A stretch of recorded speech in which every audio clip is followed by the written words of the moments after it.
Goes in a hole. Any holes around? Big hole or little? Do you want to have early dinner? Sure. Little hole. Let's go to night before 6. All right. I'm going to ask you to help me when we get down to the end of the line. Which makes sense. You be ready. I might need your Good help. 5 has good selection and good price of shoes. And fair food. All right, well, welcome everyone. Happy Easter to those who celebrate, and welcome to the Western Railway Museum. My name's Johnny. I'll be your conductor and your motorman on this little trip into time, back into time, long ago when there were hardly any automobiles, and this was the most modern, convenient, clean, fascinating way to get around the city. Streetcars, or trolley cars as they were called. This particular car used to run on the streets of Oakland and Berkeley. It was built about 100 years ago, and it ran until the 1940s or early 1950s when the bus companies put the trolley companies out of business. Stinky buses, we don't like buses. Stinky, stinky. Anyway, that's all in the past now. We're here to enjoy a little ride into the past. I noticed some of you are noticing the advertising cards. These are all authentic advertisements from the 1930s, 1940s. We are fortunate to have been donated a collection of advertising cards from the company who printed them when they went out of business, and we have scanned them and color reprinted a lot of them. So I encourage you to look at, there's some really interesting ones. I'm particularly curious about this product here, Sequit. Women, when you feel low during the month, take a Sequit tablet, be yourself in a few minutes. They still make those? I don't think so. I love the symbolism though. You got that moon and the woman's face. And I'm curious about what was in Sequit. Used a lot of cocaine and things like that in those. Are there what? Bones? Yes. Bombs? We hope not. Anyway, before we get going, a couple of safety rules. Please stay seated while the car is moving. We don't anticipate any sudden stops, but you never know. And even though you'll see that little sign that says smoking in rear of car only, that is just a historic sign. There's actually no smoking anywhere at the museum except in the parking lot, so hopefully. The windows are closed right now. If anyone wants an open window, please ask me to help them because these windows are a little tricky. The latches sometimes give way, and yes? Can you open my window? So, I would be glad to. Only if you promise not to put your fingers. You know, sometimes people like to go like this. You know what happens sometimes? Ka-shonk! Yeah. Okay, don't put your hand So in don't it. put your hand, if the window is open, don't put your hand on the ledge. Can you There. open my window? No, What, is this your sister? Yeah. You only get one window per sibling. Yeah. You can sit there, then the arrow will. Sit here, guys.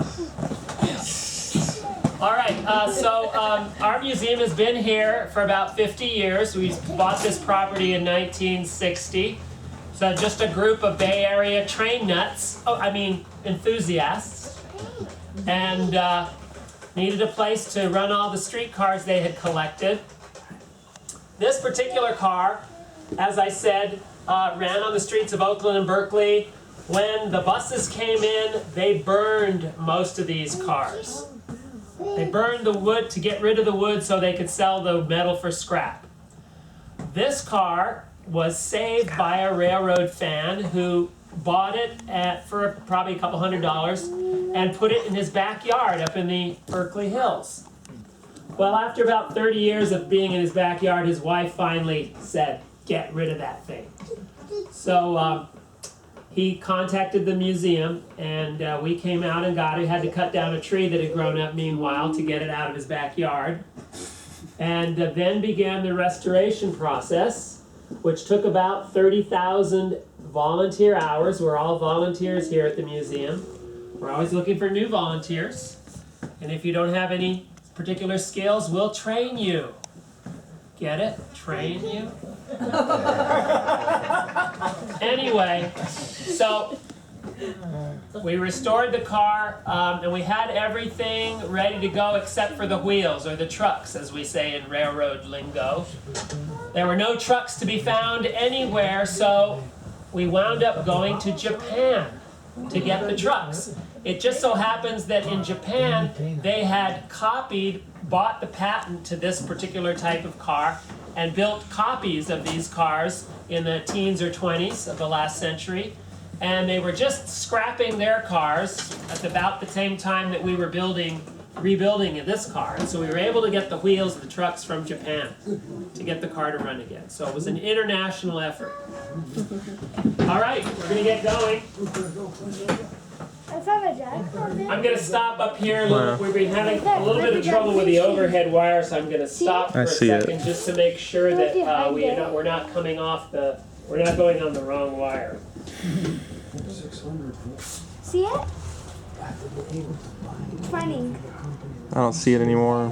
You see it? It's right there, standing still.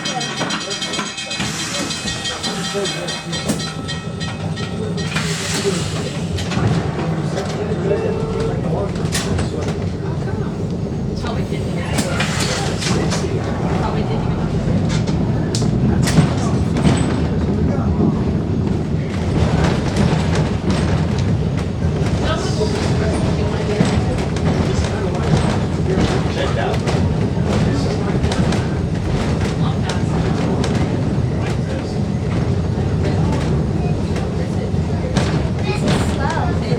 Wanna go faster?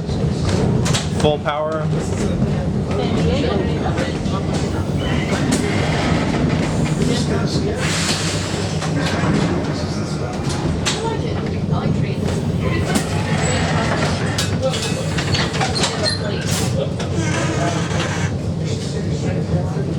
Okay, we're good to go.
Look, the cows are scared.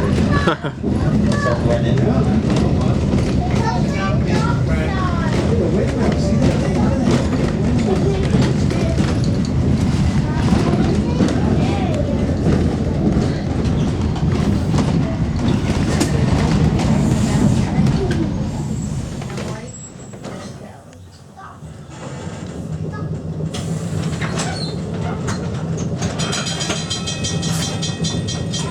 Okay, who can guess why we stopped here?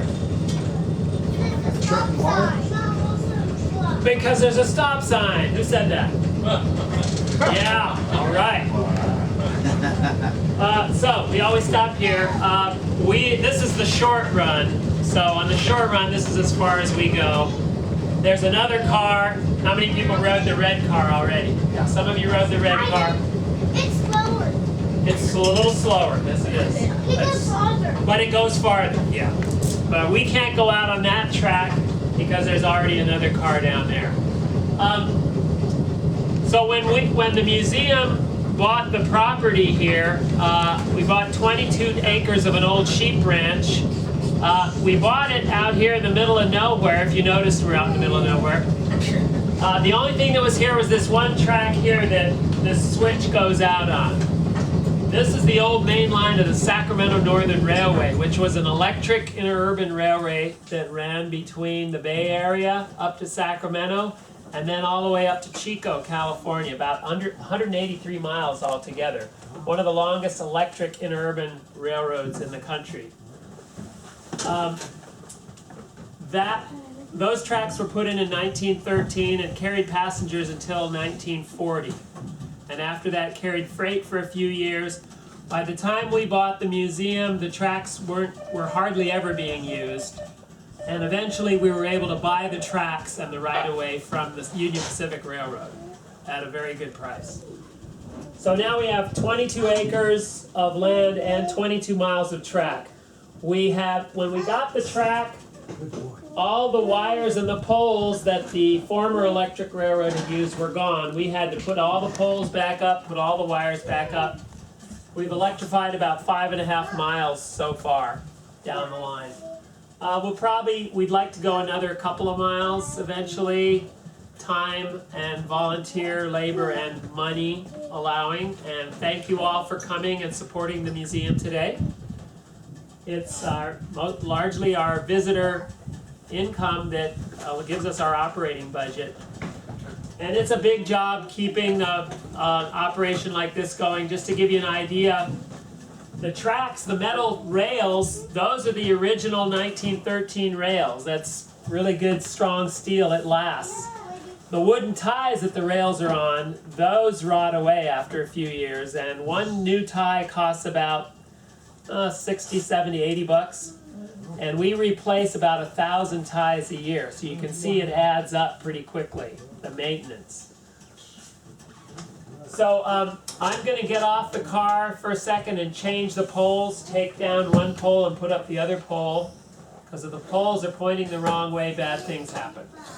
So I'll be right back. If you want to go the longer one, it's go right on.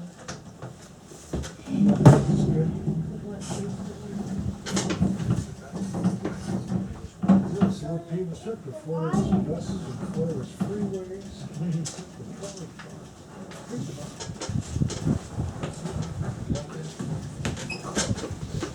Now we're going that way. That's really cool. How's this? Huh? Windmills